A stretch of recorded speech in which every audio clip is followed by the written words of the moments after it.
नमस्कार, मैं हूं श्वेता सिंह। कहते हैं कि कोई भी व्यक्ति किसी पर भी विश्वास कर सकता है, लेकिन जब पैसों की बात आती है तो आप हर किसी पर विश्वास नहीं करते। लेकिन कुछ नाम ऐसे होते हैं जो नाम आप अपने पैसों के साथ भी उन पर भरोसा करते हैं, उनकी जो सलाह है, उनका जो मशवरा है उसे लेते हैं। ये सबसे सरल और सामान्य भाषा में मैं अपने मेहमान का इंट्रोडक्शन आपको दे सकती हूँ। डॉक्टर विवेक बिंद्रा, बहुत बहुत स्वागत है आपका। और ये बहुत बड़ा कॉम्प्लीमेंट होता है क्योंकि लोग जनरली अपने पेरेंट्स की, अपने भाइयों की, अपने बहनों की, इनकी बातों पर विश्वास करते हैं। जब अपने पैसे की बात आती है बहुत सोच समझ कर सोचते हैं कि पता नहीं कुछ गलत एडवाइस न दे दे। लेकिन आपके में क्या बात ऐसी है कि ये बड़ा बिजनेस जो है उसकी तरफ जो आम इंसान है वो इतना खिंचा चला आता है? धन्यवाद, थैंक यू। आम इंसान तभी खिंचा चला आएगा जब आप एक रियल वैल्यू क्रिएट कर सकते हैं, और वो रियल वैल्यू क्रिएट करने के लिए आम इंसान की जो सबसे खास समस्या है उसको सुलझाने के लिए क्या प्रयास किया जा रहा है। तो आज जो व्यापारी वर्ग हमारे देश में, देखिए, एंटरप्रेन्योरशिप बहुत पुराना है हमारे देश में, लेकिन स्केल नया है। बिजनेस खड़ा तो लोगों ने किया है, लेकिन बिजनेस बड़ा नहीं किया है। और बिजनेस बड़ा कैसे किया जाए, उसके लिए सोलोप्रेन्योर, एंटरप्रेन्योर के लिए हमने हिंदी भाषा में एक बड़ा बिजनेस, ये प्लेटफॉर्म ऐसा बिल्ड किया है जिससे वी आर हेल्पिंग, और आज बिलियनियर प्रोफेसर्स के साथ में हम उनकी मदद कर पा रहे हैं। लगभग 10 करोड़ लोग हमारे वीडियोस हर महीने देखते हैं, विच इज 100 मिलियन का हमारा मंथली एक्टिव यूजर है, और एक फार रीचिंग इम्पैक्ट है। आज 750 डिस्ट्रिक्ट के अंदर आज हमारे ऑफिस, माइक्रो फ्रेंचाइजी उनके साथ में नीचे जाके एक आम आदमी का हैंड होल्डिंग कर रहे हैं। अपना ये एक मुद्दा है कि रिक्शा वाले को भी हम एक बड़ा एंटरप्रेन्योर टेक्नोलॉजी के साथ एनेबल, साधारण भाषा में सिखा के उसे कैसे आगे बढ़ा दें। अच्छा, सुना है कि आपको कुछ गिनीज बुक रिकॉर्ड्स में भी नाम है, कई सारे रिकॉर्ड्स हैं इनफैक्ट। धन्यवाद, थैंक यू। हाँ, ठीक बात है। हालांकि ये वर्ल्ड रिकॉर्ड बनाना हमारा गोल नहीं है, वो एक आउटकम है। गोल हमारा था कि क्या हुआ पेंडेमिक में। अब मुझे वो 2020 का वो समय याद आता है जिस समय अप्रैल का टाइम था, बहुत ज्यादा सब जगह इतना ज्यादा उस समय माहौल पैनिक का था कि लोगों को समझ नहीं आ रहा था क्या किया जाए। तब हमने पहला एक वेबिनार किया। एक वेबिनार में अमूमन 100, 200, 500, 1000 लोग आते हैं। हमारे वेबिनार में 10 लाख, 15 लाख, 20 लाख लोग आए तो गिनीज वर्ल्ड रिकॉर्ड में आ गया। तो हमने स्ट्रैटेजी का, सेल्स का, ऑपरेशंस का, रिटेल का, स्टार्टअप का, हमने हर सब्जेक्ट पे, लीडरशिप पे, इन सब पे हमने वेबिनार्स किए, मार्केटिंग पे, और हर बार जो वेबिनार था वर्ल्ड रिकॉर्ड में आता चला गया। आज लगभग Guinness book of world record हमारे 9 हैं, और golden book of world record मिला के हमारे 10 वर्ल्ड रिकॉर्ड बन चुके हैं। ये जो शो आप कर रहे हैं, जो जीता वही Sikandar, horses table, good news today पर, इस शो का कॉन्सेप्ट क्या है, क्या है इस शो में? देखिए, वैसे तो होना चाहिए जो जीता वही चंद्रगुप्त मौर्य, हाँ। क्योंकि चंद्रगुप्त जीते थे, सिकंदर नहीं जीते। पर क्योंकि ये कहावत बहुत ज्यादा मशहूर है तो ये नाम भी रखा गया और बड़ा अच्छा चला। ये on the spot funding reality show है। इसमें 8 इन्वेस्टर आते हैं, हर एक इन्वेस्टर अपने साथ 5 करोड़ रुपए रेडी रखता है। 24 स्टार्टअप सामने आते हैं। स्टार्टअप आता है, रियलिटी शो है, पैसा इन्वॉल्व है। इसमें Sunil Shetty production, India TV, अपना इंडिया टुडे ग्रुप जो है हमारा, और सारे, मेरा जो रोल है इसमें मेंटर, कोच, एडवाइजर और स्टार्टअप गुरु का है। तो हम लोग मैक्रो इंडस्ट्री का एनालिसिस भी देते हैं और साथ में माइक्रो बिजनेस का एनालिसिस देते हैं। स्टार्टअप आता है, इधर सबके सब इन्वेस्टर बैठे रहते हैं, आमने सामने चर्चा होती है, वहीं सब ओके हो जाता है, वहीं पैसा और उनके बदले में उनकी इक्विटी ली जाती है। तो बड़ा अच्छा शो है। पैसा लेने के लिए देखिए कई तरीके हैं। सेल्फ फंड आदमी कर सकता है, दोस्त से ले सकता है, परिवार से ले सकता है। लेकिन जो एंजल इन्वेस्टमेंट है, वो एंजल इन्वेस्टमेंट वो आपसे छोटी सी एक ओनरशिप, हिस्सेदारी कंपनी में ले लेता है।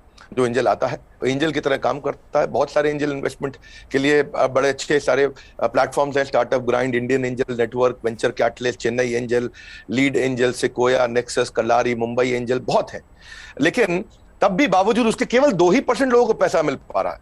98% लोग फेल हो जाते थे।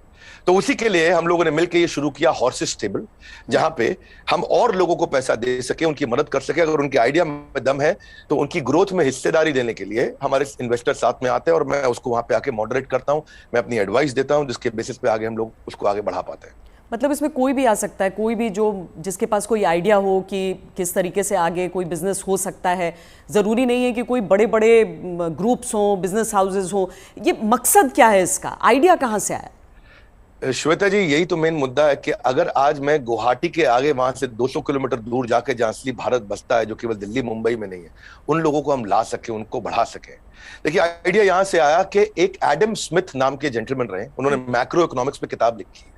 200 साल पुरानी किताब है, उसको पढ़ने के बाद कुछ नहीं चाहिए। वो कहते 4 चीजें होनी चाहिए एक जिस देश की पॉपुलेशन बढ़ रही है वहां बिजनेस अच्छा होगा, जहां टेंडेंसी टू कंज्यूम है, हमारे देश में स्वतंत्रता बहुत है, कुछ भी कंज्यूम कर सकते हैं, हमारा देश चाइना की तरह नहीं है। तीसरा, जहां एंटरप्रेन्योर बहुत है, और चौथा जहां इनोवेशन है। चारों लिहाज से 4 में से 3.5 नंबर इंडिया को दिए जाते हैं। इंडिया में एंटरप्रेन्योरशिप बहुत तेजी से बढ़ रहा है। तो हमारे को, आपने पूछा आइडिया कहां से आया, आइडिया यहां से आया कि गड्ढा ढूंढने का एक ट्रेनिंग दिया जा रहा है, इसके द्वारा लोगों को इंस्पायर किया जा रहा है कि कैसे एक स्टार्टअप आए, क्या वो कस्टमर का टाइम बचा रहा है तो उसको पैसा मिल सकता है, हाँ भाई बड़ा अच्छा कर रहे हो आप, क्या वो कस्टमर का एफर्ट बचा रहा है, क्या वो कस्टमर का कोई कंफ्यूजन घटा रहा है, क्या वो कस्टमर के लिए सामान सस्ता लेके आ रहा है, क्या वो कस्टमर की प्रायोरिटी पे उसको फोकस करा रहा है, क्या वो कस्टमर को बढ़िया स्किल सर्विस, क्या वो कस्टमर को कोई वेंडर आइडेंटिफाई करके दे रहा है, क्या कस्टमर के लिए कोई कन्वीनियंस क्रिएट कर रहा है।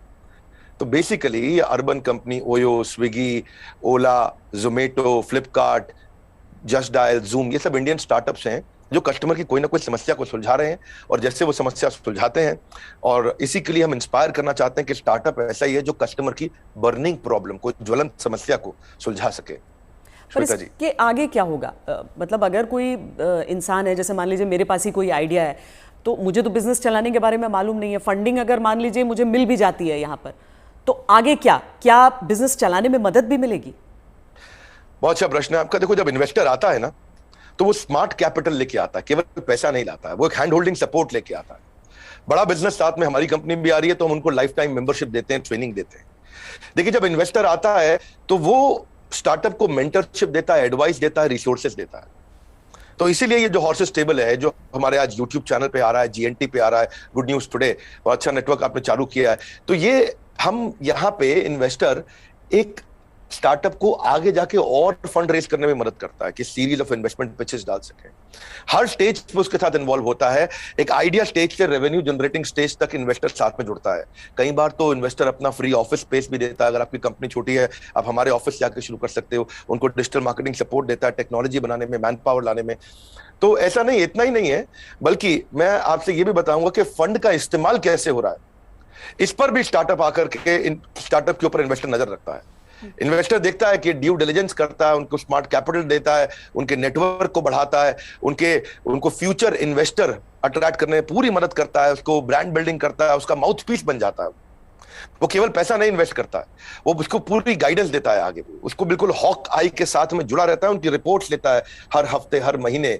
ऐसा नहीं कि जैसे लिस्टेड कंपनी तो क्वार्टरली रिपोर्टिंग करते हैं, इनसे तो हर महीने रिपोर्ट किया। तो स्टार्टअप पे कड़ी नजर भी रहती है कि वो पैसा कैसे इस्तेमाल कर रहा है, और उसको हैंड होल्डिंग करके सपोर्ट करके ग्रोथ के लिए भी मदद की जाती है। इसीलिए इसी लिहाज से हॉर्सेस टेबल एक रेवोल्यूशनरी कॉन्सेप्ट है जो आज जीएनटी के साथ बड़ा बिजनेस मिलकर के लेके आया है। ये बड़ी अच्छी चीज़ है, क्योंकि थोड़ा तो मार्गदर्शन भी चाहिए सबको, लेकिन नज़र भी रखनी ज़रूरी है। लेकिन एक थ्योरी ये भी है डॉक्टर विवेक बिंद्रा कि स्टार्टअप्स का बबल एक क्रिएट हुआ था, और वो जो बुलबुला है वो अब धीरे धीरे फूट रहा है। आपकी क्या सोच है इस पर? नहीं, मैं ऐसा बिल्कुल नहीं मानता। ये कोई बुलबुला नहीं, ये रियल सब्सटेंस है। अगर ये बबल है तो हमें मानना होगा कि 700 मिलियन इंटरनेट यूजर भी इंडिया में बबल है। इंटरनेट यूज करना बंद कर देंगे क्या लोग? आज UPI card payments, net banking, transaction, ये सब बंद हो जाएगा। अक्टूबर में ही साल $100 बिलियन की ट्रांजैक्शन यूपीआई पे इंडिया में हुई है। ये स्टार्टअप का नतीजा है। रेवोल्यूशनाइज किया है डिजिटल ट्रांजैक्शंस को, ये स्टार्टअप का नतीजा है। बहुत सक्सेसफुल स्टार्टअप्स आ रहे हैं। 42 नए यूनिकॉर्न 1 साल में आए हैं। आप समझिए, जितने यूनिकॉर्न 10 साल में बने, यूनिकॉर्न का मतलब 7,500 करोड़ की कंपनी, जितने स्टार्टअप 10 साल में बने, उतने ही स्टार्टअप पिछले 1 साल में भी बन गए। तो ये बबल नहीं है। इंडिया इस समय टॉप 3 यूनिकॉर्न प्रोड्यूसर में जो स्टार्टअप के है उसका नाम आ चुका है। यानी कि हर 9 दिन के अंदर हमारे देश में एक नया $1 बिलियन स्टार्टअप पैदा हो रहा है। स्टार्टअप जो है ना, ये अब 2011 में 9.5 साल लगा करते थे, और उसके बाद ये समय कम होता चला गया। 2012 से जो स्टार्टअप आया वो 4.5 साल में $1 बिलियन हो गए। आप ये समझिए कि ट्रैवल एजेंसी जो होती थी वो Goa, ibibo, Thomas Cook, Make My Trip में आ गई। सरकारी नौकरी घट रही है, स्टार्टअप बढ़ रहे हैं। पेपर अब डिजिटल हो गया है, किताबें किंडल में मूव कर गई हैं, बिजली अब सोलर होती जा रही है, रिटेलर अब अमेजॉन, फ्लिपकार्ट और रिलायंस पे मूव कर गया है, गाड़ियां ड्राइवरलेस हो रही हैं, ब्लॉकबस्टर सीडी को खत्म करके यूट्यूब, अमेजॉन प्राइम, नेटफ्लिक्स आ गया है, सेल फोन के बिल अब घट रहे हैं, इंटरनेट के बिल बढ़ रहे हैं, गाड़ियों की सेल घट रही है, ओला उबर बढ़ रहा है, रेस्टोरेंट शटडाउन हो रहे हैं, ऑनलाइन फूड डिलीवरी बढ़ रहा है। आज बच्चों को जो है ऑनलाइन स्टडीज उनकी बढ़ गई है, प्राइवेट कोचिंग घटती जा रही है। इसका मतलब क्या है? जो स्टार्टअप है ना, वो एक रेवोल्यूशन है। पहले कबूतर चिट्ठी लेके जाता था, आज व्हाट्सएप चिट्ठी लेके जा रहा है। इसके बीच में बहुत लंबी जर्नी थी, और सिलिकॉन वैली में कम से कम 15 स्टार्टअप ऐसे बैठे हैं जो व्हाट्सएप के खात्मे की तैयारी कर रहे हैं।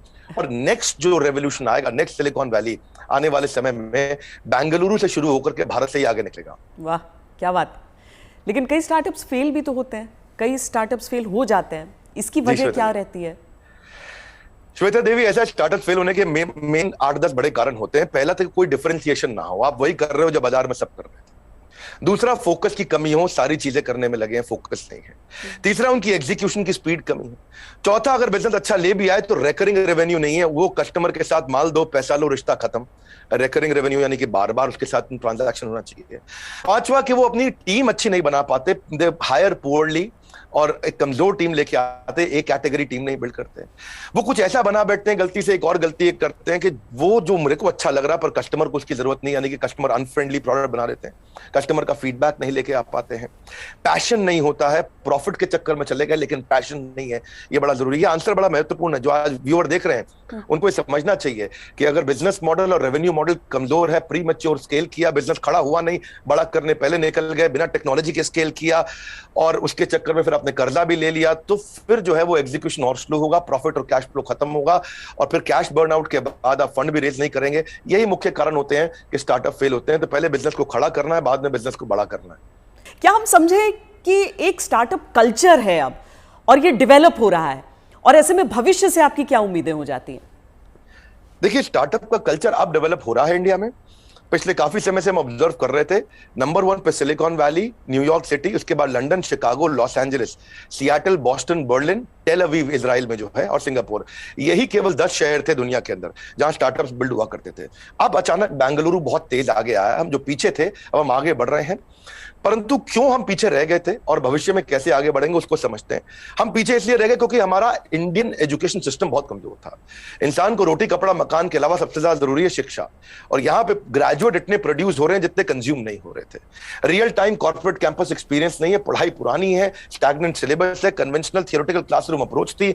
इस चक्कर में अंडर एम्प्लॉयमेंट जो है वो अनएम्प्लॉयमेंट से ज्यादा बड़ी समस्या है। आज राजनेता लोग सबके सब हमारे यहाँ पॉलिटिक्स में अनएम्प्लॉयमेंट की बात करते हैं, लेकिन अंडर एम्प्लॉयमेंट कितनी बड़ी बात है कि अब ग्रेजुएट पोस्ट ग्रेजुएट को 14,000 रुपए की तनख्वाह मिलती है, पीएचडी होल्डर को आज अगर 20,000 की तनख्वाह मिल रही है तो कितना बुरा हाल है।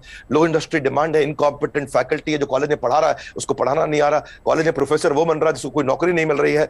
तो स्टूडेंट की एस्पिरेशन बहुत थी, प्रिपरेशन यहाँ थी, प्रिपरेशन है नहीं, एस्पिरेशन बहुत ज्यादा है। उस चक्कर में हमने हार्वर्ड के प्रिंसिपल्स को इंडिया में अडॉप्ट किया कि 80% case study, 10% project, 5% lecture, 5% learning. ये है 100% का पूरा मॉडल। और आप जो है, ये जो आपका बेसिकली प्रश्न है कि कल्चर डेवलप हो रहा है, हाँ अब ये कल्चर डेवलप हो रहा है।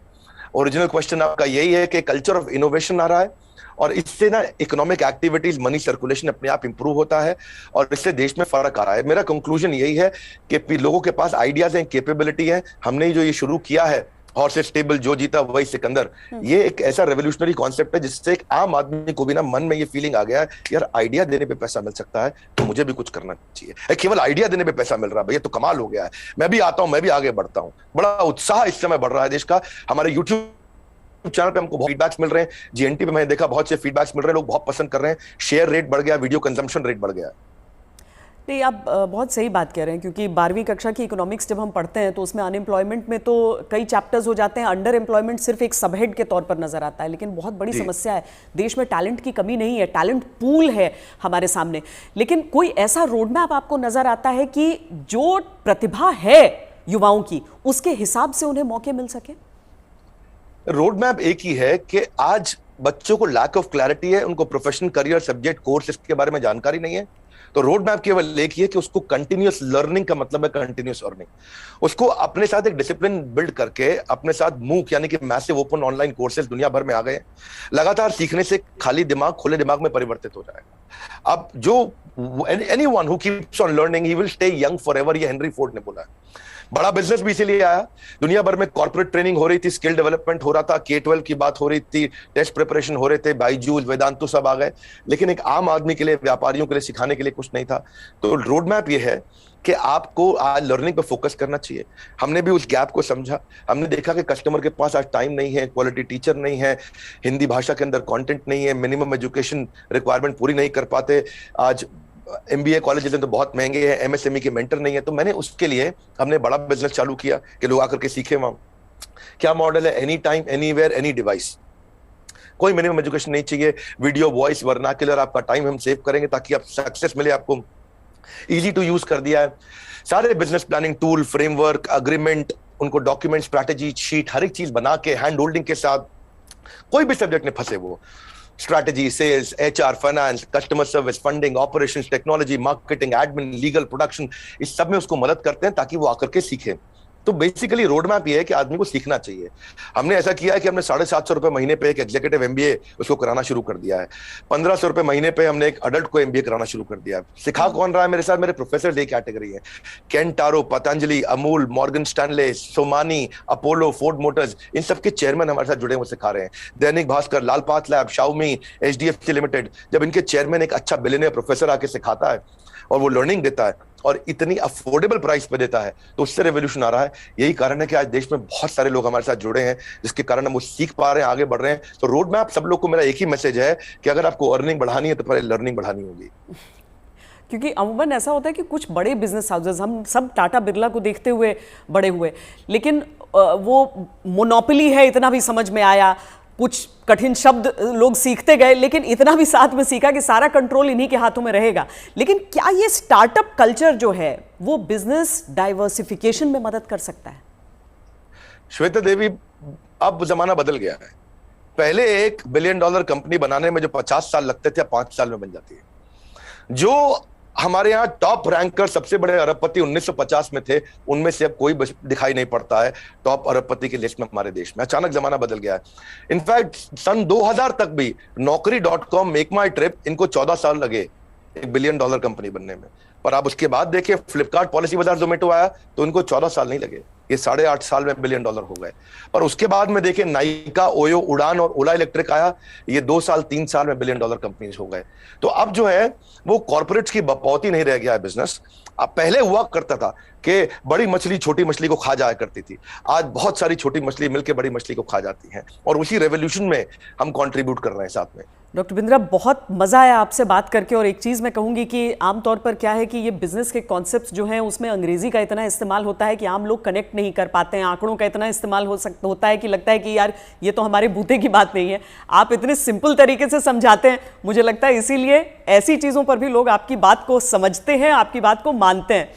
और ये जो जी, हर एंकर के साथ भी उतना अच्छा नहीं लगता जितना श्वेता देवी आपका इम्पैक्ट है और आज तक का इम्पैक्ट है। मैं तो मतलब मानता हूं उस बात को कि आज तक जितना न्यूट्रल और जितना अच्छा चैनल रहा है, और खास तौर से जो आपने इन्फ्लुएंस क्रिएट किया, तो आपको बहुत बहुत बधाई।